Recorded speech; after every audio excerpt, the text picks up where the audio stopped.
David Tafuri is a former State Department official. He advises the Obama campaign, advised rather, on foreign policy, and he joins us tonight. Almost sorry we played that bite because it might give viewers the impression that this is an inherently political story. There are politics around it, but I'm interested in the policy just as an American, not as someone with political views. Why is it okay that the Obama administration approved the sale of a company that controls 20% of America's uranium reserves to the Russians, now described as our mortal enemy? Why did they do that? Well, you're right. It's a policy issue and also a legal issue. Now, this happened in 2010. One thing I disagree with you about is it was widely known then. In fact, there were Republican members of Congress who wrote to the administration to argue that they should not approve of this. Now, we have a CFIUS process. That process has to happen any time a company is going to acquire a company that might impact our national security. Exactly. Most countries don't have that process. It's good that we have that process that helps us protect our national security. This deal went through that process. It's a really complex process. 12 agencies of the U.S. government are involved. 9 agency heads make the final decision. Secretary Clinton, Secretary of State at the time, was one of 9 who approved of that decision.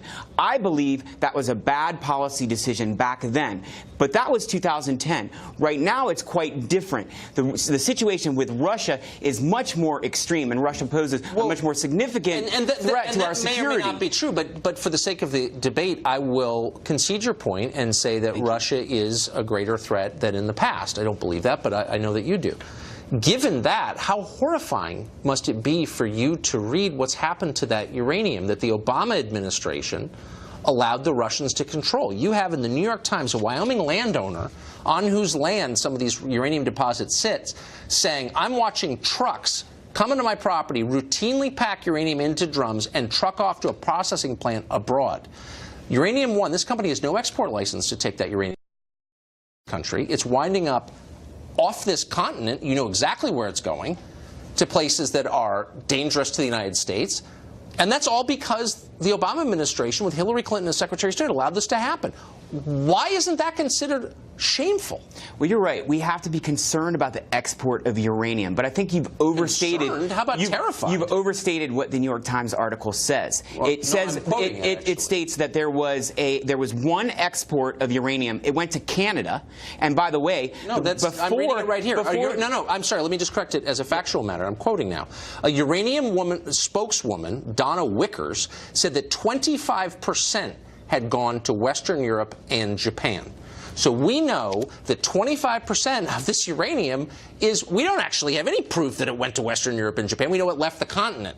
We don't know if it went to Iran or North Korea or from, where it moved on from there. We've lost control of it. That's the point. No, the Russians. That you're wrong about. So first of all, Western Europe and Japan are our allies. Uranium does not leave the United States without getting a export license from the Nuclear Regulatory Commission. False. No. They have no export license. That's the whole point of the story. They don't have an export license. Okay. We could argue about this story. But we couldn't argue because I'm correct. The more important point of the story is how this deal got approved. Now, with respect to the export of uranium, I haven't heard anyone say that it made it to anywhere improper.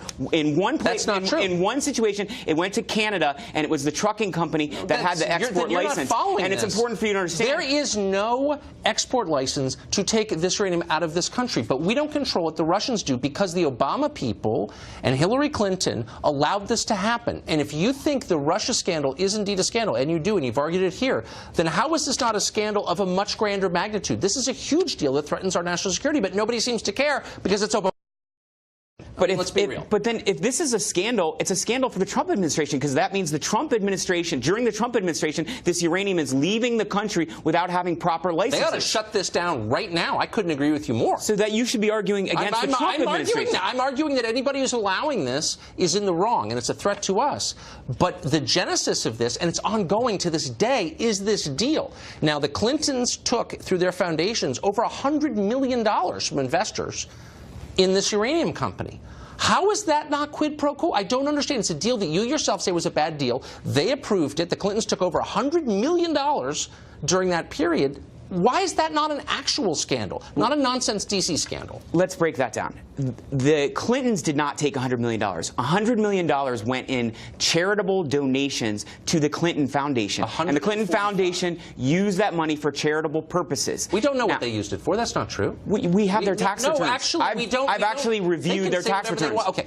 I've seen their tax returns too, but to say it went to charitable endeavors, the point is they control it. It went to their foundations. And why do you think by the way, why do you think investors in a uranium company would be giving $145 million to the Clintons? Honestly, no. Let's stop. These are American, Canadian, and Russians who were involved somehow in the deal. I agree with you. They care about childhood obesity. I agree with you. I agree with you that it is dubious. Although I don't agree that just giving money to a charity somehow influenced the Clintons. Just saying. Let's stop pretending. They're not giving the money because they care about childhood obesity or cholera. They're giving because they want the deal to go through. You know that. Well, I don't think it's fair for you to say that Bill and Hillary Clinton don't care about some of the charitable purposes that money went to. But the more concerning issue is that Bill Clinton took speaker fees from a Russian investment firm that was also involved in this deal in 2010, near the time that this was approved. And that is more significant. The question is, did Bill influence Hillary, and did Hillary influence the CFIUS committee, and did she somehow influence the other 8 people? And there's no evidence of that. Everything about it, from the policy to the payoffs, is sleazy and wrong, and you're basically admitting that, and I appreciate it. The policy is bad. There's nothing illegal. There's no evidence of illegal activity. Bring us back. Yes. David Tafuri, thank you for joining us tonight. Thank you.